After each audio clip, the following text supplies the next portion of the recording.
And welcome back to another edition of the 5-Star Podcast of Wrestling. I'm your host, Sean Meyers, coming to you solo this week on the podcast. Unfortunately, Justin Lowry not able to join due to scheduling conflicts.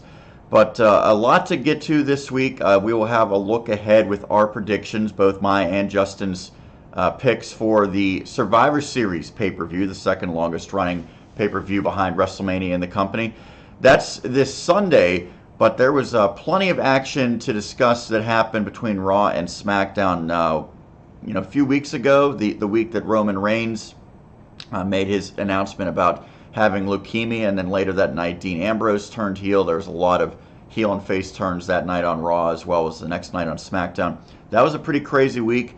This one, I think, is right up there in terms of pretty significant developments, and get the feeling that much like a few weeks ago, a lot of these ones were spur of the moment type of things. Really, it appeared as though Becky Lynch and her subsequent injury sustained on Raw might be the biggest story, at least heading into SmackDown last night. But by the time the show was over, there was something that trumped that even. There is a new champion now on SmackDown, a new WWE champion, and it is Daniel Bryan. And it's not just Daniel Bryan, it is the heel version of Daniel Bryan as he defeated AJ Styles with the benefit of a low blow. Really interesting how this one unfolded. Of course, a few weeks ago, Daniel Bryan earned a shot against AJ Styles. It was supposed to take place over in Saudi Arabia for Crown Jewel. Daniel Bryan said, I am not part of that show, of course not publicly, but he was not on the show, so they moved up his title match to the SmackDown before Crown Jewel, just 3 days before. He ended up losing that match via submission. Pretty good match. Justin and I both thought that might be the end of Daniel Bryan in the title picture for the time being. Maybe that was the plan, as they quickly went back to AJ and Joe. But maybe in part because they wanted to avoid a rematch between Brock Lesnar and AJ Styles at Survivor Series. Maybe in part because of potential injury to AJ Styles. I'm not sure about that, but it seems likely with how this one turned out. Daniel Bryan gets a title match again, set up in part by Paul Heyman. And Bryan has sort of been showing a little bit of, I guess, some heelish tendencies, but they've been sort of subtle the last couple of weeks. But I don't think anyone saw this coming. He gets the rematch against AJ Styles. They have a pretty good match. And I think a lot of people thought maybe Daniel Bryan would win the title because, yes, now you're getting your second title match in about, a 3-4 week span on SmackDown. So when you keep having title matches on TV, at some point it's bound to lead to a title change. But the other thing is I think people thought, okay, well, you'll go with Daniel Bryan, the real underdog face, even more so than AJ would have been against Brock Lesnar. Bryan and Lesnar is a match I think people have wanted, but they probably wanted it years ago when Daniel Bryan was, before he had to retire.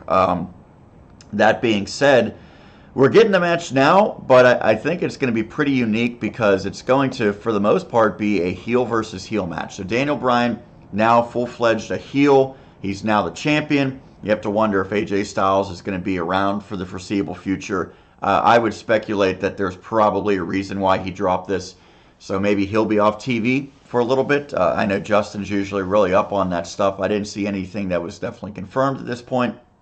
But it's sort of unique and bizarre timing to have him lose the title before Survivor Series, but also have him lose it to a person turning heel. So we'll see what happens. I think it's certainly notable, and I think, truthfully, it's something that might long-term benefit Daniel Bryan. I think as great as it was to see him come out of retirement, what a terrific story that was in his match at WrestleMania, his match against The Miz and that entire feud at SummerSlam. Once he started getting paired with Brie Bella, I thought he lost a little bit of his coolness in my estimation, and then it seems as though in recent weeks fans have sort of cooled on him a little bit.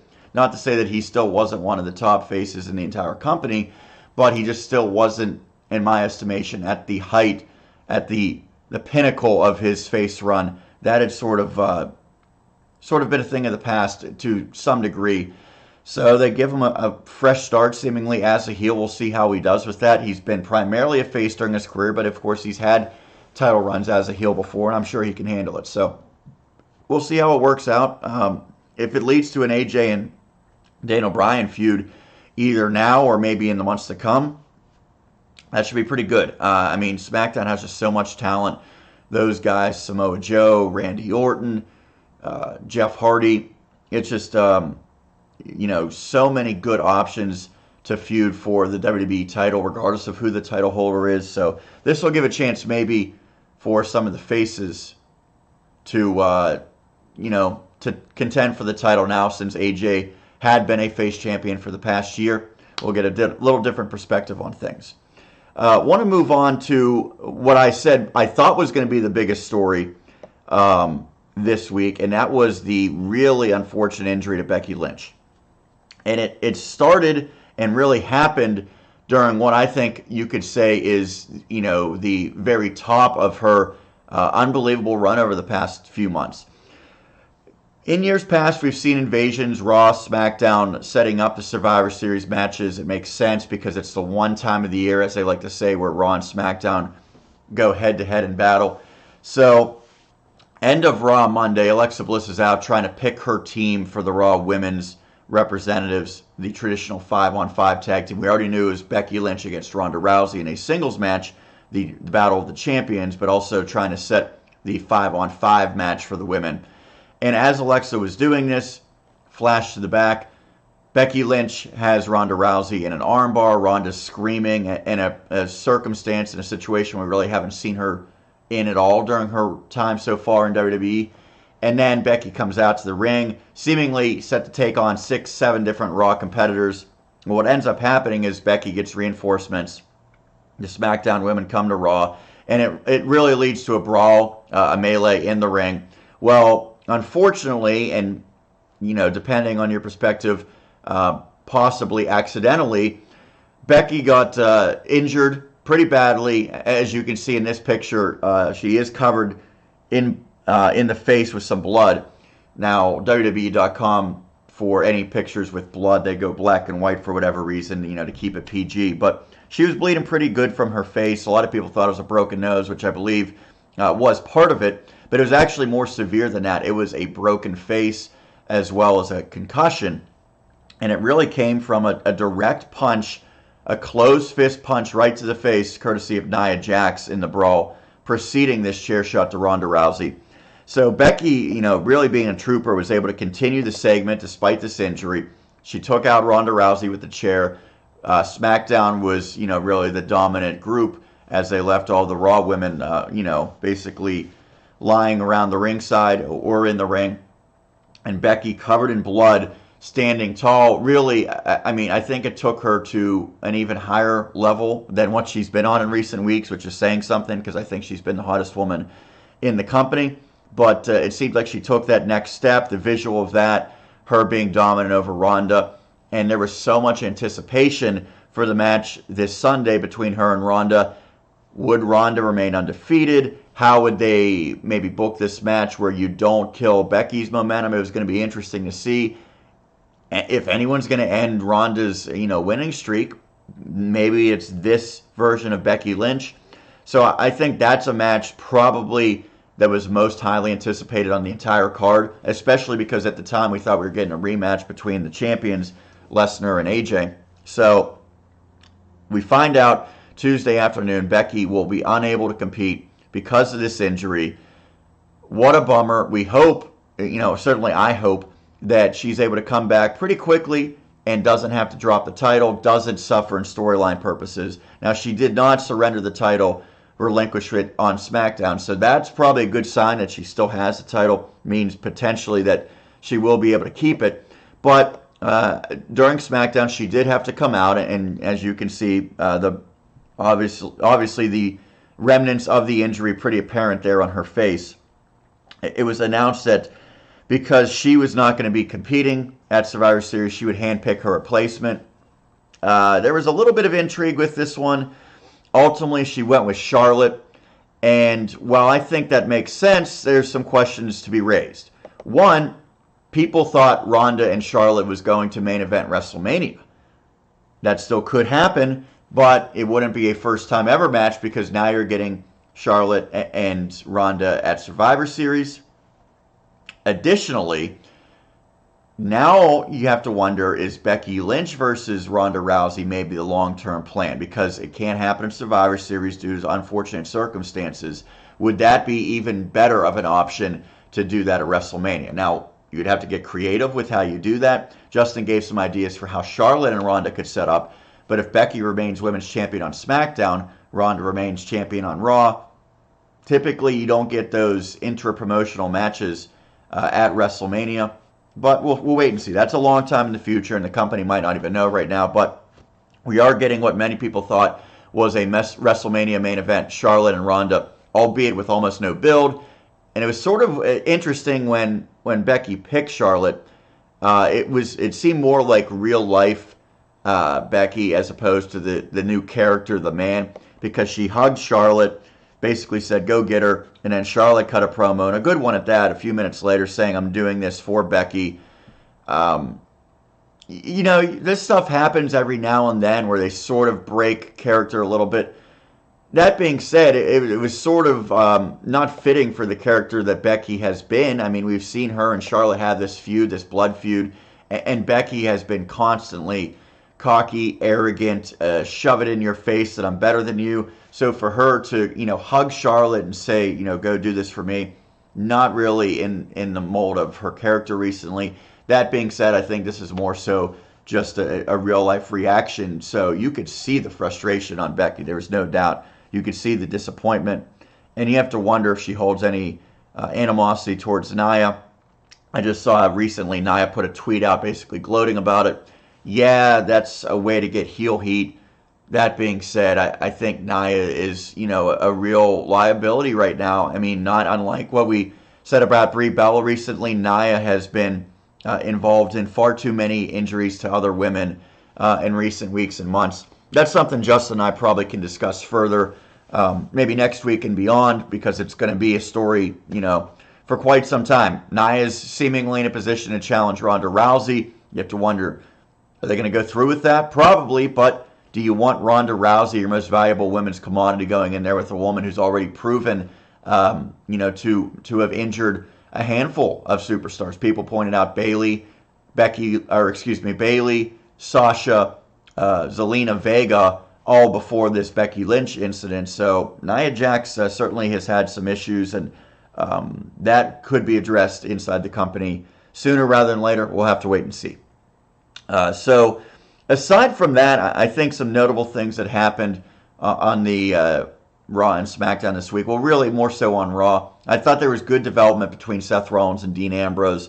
That's an interesting storyline because as of right now, Seth's the IC champion. It looks like it's going to be an Intercontinental title feud, even though it feels like maybe the biggest feud on Raw. And Dean Ambrose has been sort of mysterious since he turned his back on Rollins. This time, I thought a pretty good promo, pretty good visual of burning the Shield vest, throwing it in the fire. You certainly signifying the end of that unity between he and Rollins. And Ambrose even mentioned Roman, although not, real direct. He said basically, I'm done with Seth, I'm done with Roman, which I think is fine. It's interesting to see how they're going to use Roman's name on TV with what he's going through in real life. But I thought in this case it was okay. It certainly wasn't crossing the line, I don't think, with Dean Ambrose just briefly mentioning him. But you get some good development between Seth and Dean, sets up what's going to be a great feud to come. Not quite yet, however. The Survivor Series, Raw versus SmackDown, presents some real challenges in how you make matches on that card seem meaningful without compromising what you're doing with the feuds inside each respective brand. This one's been particularly hard because there's been almost no focus between Rollins and Nakamura for their match. It's been Rollins and Ambrose, and they try to mix in just a mention of Nakamura. But, really that's playing second fiddle to Rollins' feud with Ambrose. No doubt about that, but some good stuff on Raw to continue that. And I think maybe a bit of a head-scratching decision. Bobby Lashley a few weeks ago was a face. Elias was a heel. They were engaged in a feud. Well, they sort of reignited that feud this past week, but they flipped roles. Elias now the face, Bobby Lashley the heel. And this was to determine a spot on the Team Raw for Survivor Series. Braun Strowman, of course, already on the team, and he came out and was yelling at the beginning of Raw to Stephanie McMahon about what he wants afterwards since he's leading the team. Finn Balor got on the team, of course. Drew McIntyre, Dolph Ziggler already on there. So they're looking for the final spot. It turns out that it's Bobby Lashley's, courtesy of his victory over Elias. And the way that, they had Lashley win, I'm fine with, because Lio Rush intervened, was underneath the ring actually, and was holding the foot of Elias, causing a count out. We've seen stuff like that before. Doesn't hurt Elias too much to lose the match. Where it does hurt him is it's another pay-per-view without him in a match. So this is happening far too often. He's getting a great reaction. I think he's not only, one of the bright spots of Raw every week, but I think realistically he's one of the most popular guys in the company right now. For him to go month after month after month not having a pay-per-view match of significance, I think is hurting him. So he's a great entertainer, gets a great reaction, fans love him, he's, certainly solid in the ring, and then you get to a big pay-per-view time and he's nowhere to be found. They have to figure out how to get him in a notable feud and get him pay-per-view matches. I thought maybe him and Corbin would be a feud. They've sort of changed that to Corbin and Strowman. Now Elias is looking for, an opponent once again. So him not being on Survivor Series in what's a pretty big match is kind of confusing. It's tough. We'll see what they do going forward, but I thought Elias probably needed this a little bit more than Bobby Lashley. But I don't know. Maybe there's a reason behind this. Certainly, going into the match, there's already 2 heels and 2 faces on the team, so you really could have gone either way in that regard. It wasn't lopsided. So, I'm trying to figure out why they might have picked Lashley. I don't have a great answer as to that. Nonetheless, Lashley will be joining Team Raw for Survivor Series. And as of now, at least, nothing for Elias. Maybe he gets a performance. Maybe he does get kind of a thrown-together match. But for the time being, doesn't look like he will be appearing on another big pay-per-view. Let's take a look now at the pay-per-view. And, of course, Justin and I always go with our match-by-match predictions. Justin, unfortunately, not here, as I mentioned, but he did send me his picks. So we'll run through them, and, of course, next week we'll review our picks to see how right or how wrong we were, which is always fun. Let's take a look first at the matchup of champions, Brock Lesnar, and now not AJ Styles, but Daniel Bryan. As I mentioned before, this is really a curious decision because I get the idea of not wanting to have the rematch between Brock and AJ. I thought Brock and Daniel Bryan would make sense when they gave the possibility of Bryan winning the title, but I didn't see it happening as a heel versus heel. Daniel Bryan excels as a babyface, as an underdog. I thought that was going to be a perfect role for him against Brock Lesnar.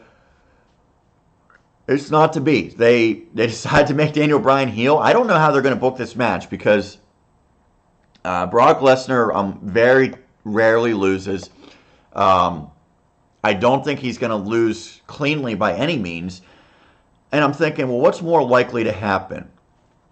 Someone costs Brock Lesnar, which would probably be Braun Strowman, or someone costs Daniel Bryan, which could be AJ Styles. Without confirmation that AJ is definitely injured and going to be missing time, I think it's more likely that AJ ruins this one, costs Daniel Bryan.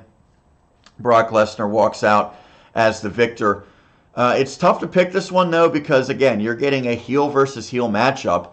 And truthfully, I mean, I think some fans are going to be inclined still to cheer for Daniel Bryan because the heel turn came so late. But, I think that the company's clearly making him a pretty dastardly heel with the way that he attacked AJ Styles and looked like he had snapped. So, does it hurt Daniel Bryan to lose this one? Well, if it's clean, yes. That's why I'm thinking they're not going to have a clean finish to this one. So I see some sort of interference. I could see Strowman costing Lesnar. I think more than likely, however, it's AJ that cost Daniel Bryan this match. So I am going Brock Lesnar, and my cohort Justin Lowry agrees. We both pick Brock Lesnar for that match. So a late change for the Men's champion versus men's world champion match, a late change for the women's champion versus women's champion match. We mentioned Becky Lynch out because of injury. She's replaced by her hand-picked replacement, Charlotte Flair, against Ronda Rousey. This one, interesting dynamic. Again, it was going to be the face Ronda Rousey against the heel Becky Lynch. Although, that being said, Becky, as we saw on Monday, was getting more of a pop than Ronda was. I think the crowd more than likely would have been on her side. Now it's supposed to be technically a face versus face. Not really probably going to play out like that. Charlotte, I think, will get, sort of the heel reaction out of this. I don't know if she'll have to play the heel in the match. I think they'll probably play it straight up.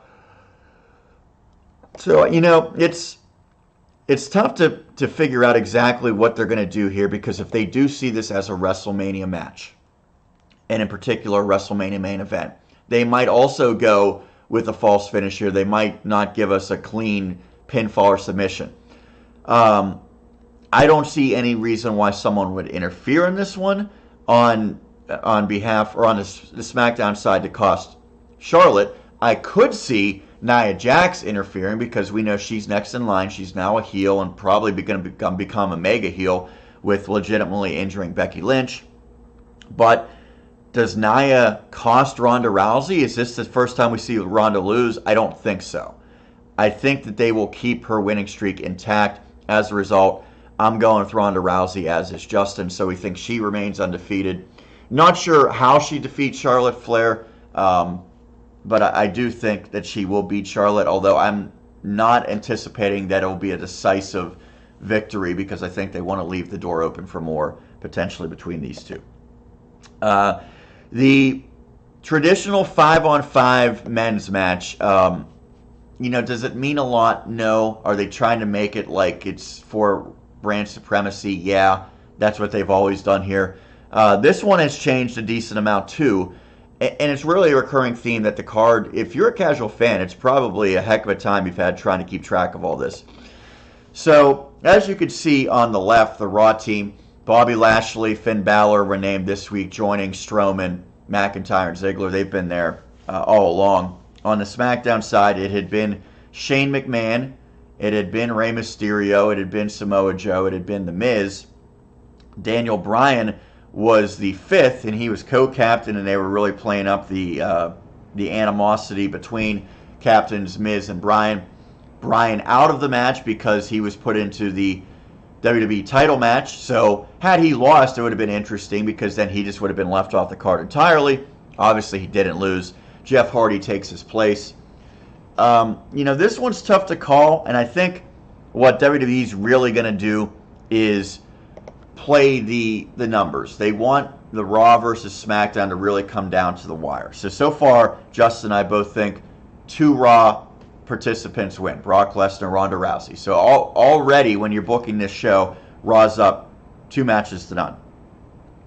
Justin thinks Raw is going to be up 3-0, although obviously we know these matches are all going to be later, at least the way we're breaking it down. He thinks the Raw men win. I'm going SmackDown, but I'm doing this because I think you need to make Raw and SmackDown pretty close and have it 50-50 until the final match of the night, when you really determine at that point which is a superior brand. That's what this show has become the last few years, brand supremacy. So I think you want to keep it in suspense and have that determined by the final match of the night, which very easily could be this traditional Survivor Series. It could be Lesnar versus Daniel Bryan. It could be the women, for all we know. So I do think that they'll keep it in suspense, but I'm picking the SmackDown men. I think SmackDown needs to get a victory. As we've heard, Raw has won the last 2 years, so I think SmackDown, when it's all said and done, actually will win this year. Samoa Joe's a guy that I could see, winning this one. I would be inclined to pick Strowman maybe as a sole survivor, but I think that Baron Corbin's going to interfere in that and really create some issues there. So I see, Braun Strowman somehow being distracted by Corbin. Samoa Joe is the guy that probably gets the win for SmackDown. So I'm going to Blue Brand. Justin's going with the Raw team. That brings us to another traditional Survivor Series match. It's the women this time. We talked about that. how the brawl broke out on Monday to add some excitement to this match. One issue, however, is with Charlotte taking the spot of Becky Lynch, her spot is now open on SmackDown. Now, I say that she technically had not accepted the captaincy, but we all know that was going to be the inevitable outcome, it appeared. So with her out of the picture now, no replacement was named. Kind of curious that they did not name a replacement on SmackDown. That said, I think it's wise because now it creates some excitement, some intrigue going into the match. Initially, I was leaning towards the SmackDown side because I really don't think this Raw team is that imposing. Natalya, not really doing a whole lot right now. Mickie James, same thing.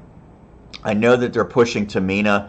I'm just not buying it. Ruby Riot's very solid, but she's not really ascended to the top tier yet. So you look at Raw and you see Nia Jax is really the only big name so far, the only one that's really main event picture in recent weeks or months. On SmackDown, it seems like a pretty loaded team. Naomi, Asuka, and Carmella are all big-time attractions, or at least they should be. But with the way WWE has booked them, not really. I mean, Asuka has been, trending downward for quite some time. Naomi goes weeks, months at a time, not even on SmackDown. Carmella, after her reign ended, she's basically comic relief now with R-Truth. And then Sonya Deville as well. So who will be the fifth person? I hope it's someone that's a surprise, maybe from NXT. That would be very cool if they brought someone up. But more than likely, they'll probably just fill it with Mandy Rose or Nikki Cross, someone that's already on SmackDown. I don't think they'll go with one of the Iconics. I certainly hope they don't go with Lana.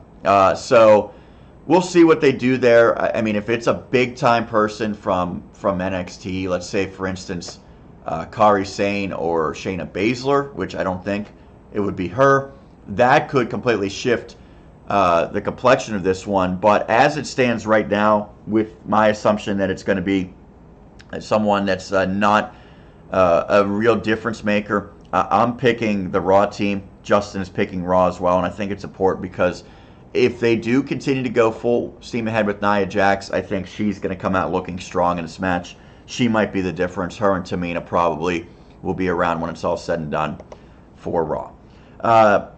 There's a interesting tag team one, and this one's actually going to be on the kickoff show. They basically just threw all the tag teams they had together. So SmackDown, they have some good teams because they have the Usos and they have the New Day. Raw doesn't have really anyone to compare to that. They have Gable and Bobby Roode. They have the Ascension. They have the B team.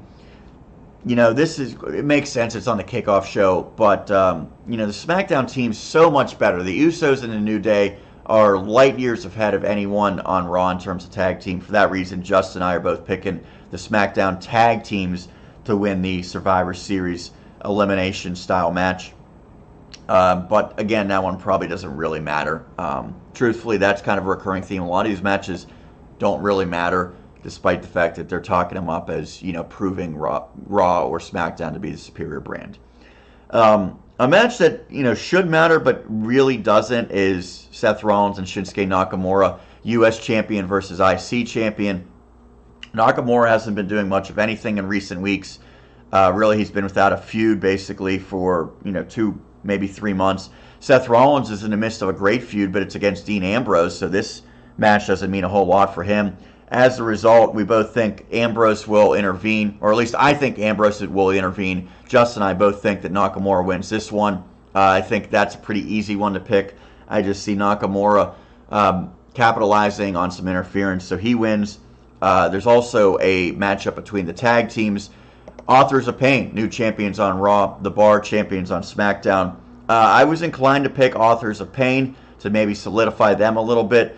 But just seeing how the matches break down, I'm going with the Bar because I think SmackDown needs to get more victories here in 2018, and I think the Bar will help do that. Also, they have the Big Show outside. I think he could factor in. Initially, I was thinking maybe this one ends double DQ, double countout, something like that. But I'm more so picking the Bar. Not a clean victory necessarily. It'll be tainted. Maybe it will be by countout. Maybe it will be due to the Big Show's interference, but I'm picking the Bar. Justin's also picking the Bar.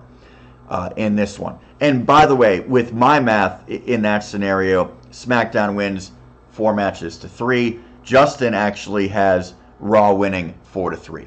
So we both think it's going to come down to a single match. In my estimation, SmackDown, the blue brand, finally gets the upper hand. Justin's going with Raw. Final match of the night, it's not for brand supremacy. It is for the Cruiserweight title, 205 Live's Buddy Murphy, the champion, against Mustafa Ali. We both picked Buddy Murphy just because he won the title about a month, maybe 6 weeks ago. I don't think he's going to drop it in his first notable defense. So we're going Buddy Murphy. So just to reiterate, Justin and I agree Brock Lesnar, Ronda Rousey. He's going with the Raw men's team. I'm going SmackDown. We both agree with the Raw women's team and the SmackDown tag teams, as well as the Bar and Buddy Murphy. So the only difference that we have is the men's Survivor Series elimination. I'm going SmackDown. He's going Raw. We'll compare. We'll see who's right. One of us is going to be one pick better than the other. We will break that down all next week, as well as our thoughts on Survivor Series, plus the week in WWE involving Raw, SmackDown, and anything else in the world of professional wrestling. That's going to do it for this edition of the 5-Star Podcast of Wrestling. I want to remind you to check out our Twitter handle, 5-Star Pod Wrestle. Also, subscribe to our YouTube channel, like the videos, go back and check out all of those, as we have videos dating all the way back to March. That's going to do it for another edition of the 5-Star Podcast of Wrestling. Thank you for tuning in. We'll see you again next week.